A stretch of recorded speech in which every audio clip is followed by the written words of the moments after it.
nos va a hablar Antonio García Velasco, natural de Fuentepiedra, profesor titular de la Universidad del Departamento de Didáctica de la Lengua y la Literatura de Málaga. Imparte asignatura de literatura infantil, licenciado en Filosofía y Letras, sección de Filología Románica, doctor en Filosofía y Letras, Filología Hispánica, columnista habitual de prensa y colaborador de la revista de crítica literaria Papel Literario. Tiene sobre las siguientes publicaciones de poesía: Fuego Sordo, Marchamar Andalusí, de 1977, Se rompe hasta la vida cotidiana, 1980, Desecha la ciudad, 1980, Ulises desangrado, 1982, de monolatrías, de 1985, Amor Computer, de 1987, Un libro para el gozo, 1994, Internos, 1994, Las heridas de amor, 2000, Una carta de amor, 2002, Infinito mar que es el vivir, 2003, Hojas Hustibles, 2005. El libro Las heridas de amor quedó finalista del Premio Andalucía de la Crítica. En narrativa ha publicado también Lejano siglo XX y Altos vuelos, además de numerosos cuentos. A modo de introducción, en este proceso lingüístico que se llama literatura, podemos distinguir tres aspectos. Por una parte, la actividad creadora. Por otra parte, la obra creada.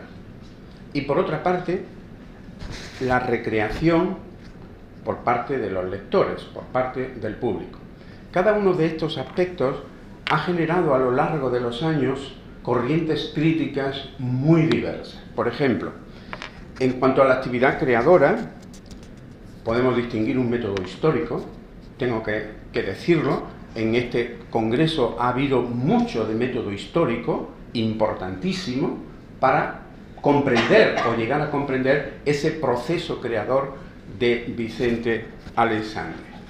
También podríamos hablar del llamado método sociológico, en el sentido de ver la relación que hay entre la obra, el proceso creativo o creador de la obra y la sociedad en la que el autor vive. Por ejemplo, aquí hemos visto, se ha dicho que esta obra, que él ha comentado, burla la censura. Lógicamente hay un elemento sociológico importante que condiciona, en cierto modo, el proceso creativo del autor, para ocultar determinadas cosas o decirlas de modo que pase la censura. A este respecto decía Francisco Umbral: contra Franco escribimos mejor.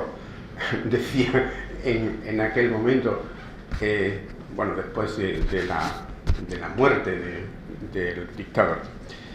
Pues bien, el método sociológico, hay distintos aspectos: el macrosociológico, el microsociológico, y un tercer método, el método psicológico. El método psicológico también se ha puesto de manifiesto en algún aspecto a lo largo de este congreso, en el sentido de que hemos rastreado, o se ha rastreado en cartas que dan testimonio de cómo se ha concebido una obra y cómo se ha llegado a plasmar y finalmente a publicar. Hay otros métodos, a mí personalmente es el que más me interesa, que es el método o los métodos que centran la atención en la obra creada. La obra está ahí, ya es un objeto independiente del autor, aunque con todos los métodos anteriores convengamos en que el autor está detrás, pero podemos prescindir del autor y centrarnos en aspectos temáticos, en aspectos estilísticos de la obra creada y sacar nuestras propias conclusiones como lectores, como críticos o incluso como especialistas, muy especialistas, como quería José de Coq, que decía que la única crítica científica era la crítica computacional. Bueno, pues, y también Dámaso Alonso nos habla de una crítica científica o técnica. Nos decía que la crítica del crítico, valga la redundancia, es simplemente una lectura de un especialista que puede orientar al resto del público para comprender la obra o determinados aspectos o matices de la obra. Pero lógicamente es la lectura de un lector más, aunque sea un lector especializado. Bueno, pues dentro de esos métodos existe un método temático, donde lo único importante para estos críticos es los temas desarrollados, el método formalista, donde hay muchos, el New Criticism, el formalismo ruso, etcétera, etcétera, que les interesa comprender qué tiene de literario una obra llamada literatura. O sea, en qué consiste la literaturidad o la poeticidad. Y eso a ellos es lo que más les interesa, comprender por qué una obra es poética y otra no.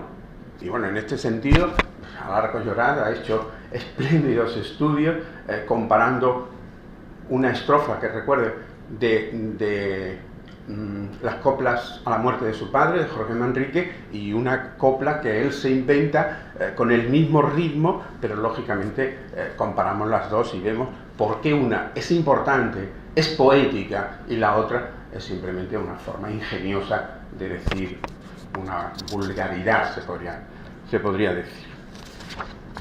Y también dentro de este método, el método preconizado y defendido, entre otros por Bani o por Bosler o por el propio Dámaso Alonso, van buscando qué es lo que tiene de expresivo el texto poético. Eso es lo que a ellos les importa. Y por último, la repercusión de la obra en el público lector. Y ahí tenemos un método dogmático. Este es verdaderamente bochornoso. Dice, es lo que obligó a algún crítico a decirle a Manuel Machado: usted no escribe sonetos, porque estaba empleando los metros alejandrinos en vez de los endecasílabos. Usted no escribe sonetos. Y dice, no, yo escribo sonites. Bueno, pues ya está, ¿no? O por ejemplo, lo que llevan a Unamuno a decirle, bueno, no escribe novelas. Y él dice, no escribo novelas, yo escribo nivolas. ¿Por qué? Era una forma, naturalmente, de decir que no hay reglas fijas ni dogmáticas para escribir, sino que cada uno puede escribir como mejor convenga a las necesidades expresivas que tenga. Después existe un método impresionista. Ese es el método impresionista, es el que emplea el lector más corriente. Se pone a leer una obra y dice, me gusta, no me gusta, esto es un rollo, es un tomate. Ese es, lógicamente, hay una crítica impresionista artística, que es, por ejemplo, la que empleaba Juan Ramón Jiménez, donde se trata de reproducir toda esa aventura sentimental del lector ante la obra que está leyendo. Recrear todo ese proceso, todo lo que ha hecho sentir la obra literaria. A veces resulta que estas críticas literarias tienen más valor literario que incluso la propia obra que se está criticando, ¿no?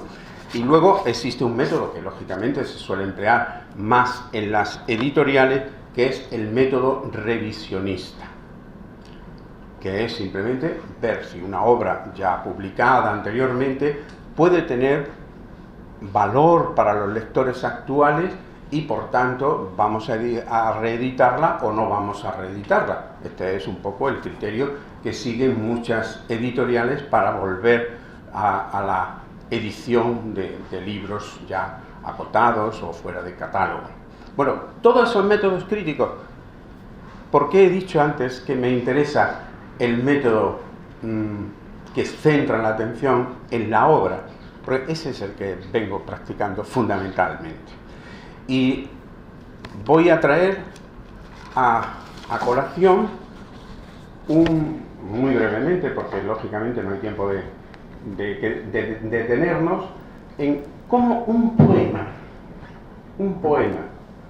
puede revelarnos algo extraordinario de toda una obra o incluso a veces de todo un autor. Comenté hace ya bastantes años, se publicó en Cuadernos Hispanoamericanos, un número dedicado a Vicente Aleixandre, simplemente el comentario del poema No te conozco. Y observad cómo este poema aparte de lo que yo aporte, revela muchas cosas de las que se han dicho a lo largo de todo este congreso. No te conozco. ¿A quién amo? ¿A quién beso? ¿A quién no conozco? A veces creo que beso solo a tu sombra en la tierra, a tu sombra para mis brazos humanos. Y no es que yo niegue tu condición de mujer, oh nunca diosa que en mi lecho gimes, pero yo no gimo de alegría cuando te estrecho sobre la briedad del amor, cuando bajo mi pecho brilla con el secreto brillo íntimo que solo la piel de mi pecho conoce. Yo sufro de soledad, oh siempre allí postreramente desconocida. Nunca, cuando la unidad del amor grita su victoria en la ya única vida, algo en mí no te conoce en la oscura sombra estremecida que bajo el dulce peso del amor me sostiene y me lleva en sus aguas iluminadamente arrastrado. Yo brillando arrastrado sobre tus aguas vivas, a veces oscuras, con mezcladas ondas de plata, a veces deslumbrantes con gruesas bandas de sombra, pero yo, sobre el hondo misterio, desconociéndolas, natación del amor sobre las aguas mortales, sobre las que gemir flotando sobre el abismo, hondas aguas espesas que nadie revela y que llevan mi cuerpo sobre ausencias o sombras. Entonces, cerrado tu corazón bajo las zarpas rudas, bajo la delicada garra que arranca toda la música de tu carne ligera, yo te escucho y me sobrecojo de la secreta melodía del irreal sonido que de tu vida me invade. Oh, no te conozco. ¿Quién canta o quién gime? ¿Qué música me penetra por mis oídos absortos? Oh, cuán dolorosamente no te conozco, cuerpo amado, que no hablas para mí, que no escucho. Observad cómo plantea un tema que se va repitiendo a lo largo de la poesía, la imposibilidad de conocer al otro. Y de conocer incluso, aquí se radicaliza el discurso, de no conocer ni siquiera la persona amada con la que se ha compartido momentos de amor. Este es el tema que está planteando. Es una especie de paradoja. El poema está lleno de paradojas. Por ejemplo, cuando dice, le dice, oh mujer, tu condición, yo, y no es que yo niegue tu condición de mujer. Y a continuación dice, oh nunca diosa que en mi lecho gime. Observemos, por ejemplo, la tradición clásica desde Petrarca o desde antes de Petrarca de la idealización de la mujer llamándola diosa. Esto es un hecho clásico en toda la literatura. La mujer está idealizada en los clásicos de los siglos de oro y anteriormente, como he dicho antes, en Petrarca. Es una tradición. Pero hay otros puntos que también tienen conexión con mitos clásicos, tal como, por ejemplo, cuando habla de sombra. Habla de sombra, la mujer convertida en una sombra. O sea, a pesar de esa relación que brilla en el momento amoroso, es como una sombra. Y aquí recuerdo, aquí en los apuntes, el mito de Platón, de la caverna de Platón. Es imposible conocer el mundo, no tenemos más que una leve sombra de lo que es la realidad. Pues eso es un poco el tema que también está presente en este poema de Vicente Aleixandre. Yo llegaba al convencimiento en este comentario exhaustivo en los llamados, o lo que llamo valores históricos o histórico-pragmáticos, los valores histórico-pragmáticos, y decía que necesariamente independientemente de los conocimientos que podamos tener de la vida del poeta, si nosotros nos enfrentamos a un poema como este, desconociendo al autor, tenemos que llegar a la conclusión de que hay un conocimiento pleno, un goce pleno del amor, de una relación amorosa intensa, porque de otra manera es imposible hablar como habla Vicente Alessandre en un poema como No te conozco. Luego, en fin, me detengo en muchos detalles que hacen que se marque el ritmo en la poesía de Vicente Alessandre, que a pesar de, bueno, ya hemos visto antes que incluso en la prosa hay un ritmo muy conseguido, y en estos versos libres, decía una persona no hace mucho, dice, Vicente Alessandre, vos ha hecho mucho daño a la poesía. ¿Qué dices? ¿Qué estás diciendo? Dice, sí, porque ha destruido el verso, se refería al verso clásico, por el verso libre. Es una tontería, porque el ritmo de la poesía de Vicente Alessandre está muy marcado y podríamos estudiar todos los recursos que emplea y sería verdaderamente revelador. En este poema, por ejemplo, cómo va marcando gimes, pero yo no gimo, brillas con el secreto brillo.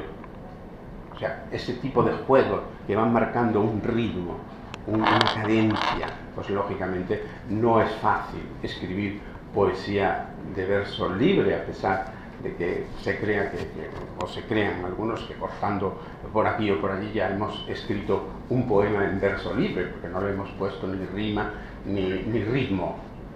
Que no tenga ritmo, vale, pero que no tenga ritmo es imposible. No sé el tiempo.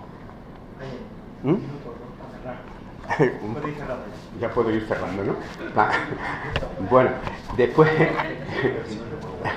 recientemente siguiendo esta línea de investigar las obras, podríamos detenernos en esos métodos que antes he dicho, computacionales, porque en la revista Sur, revista de literatura, hago un estudio de ámbito.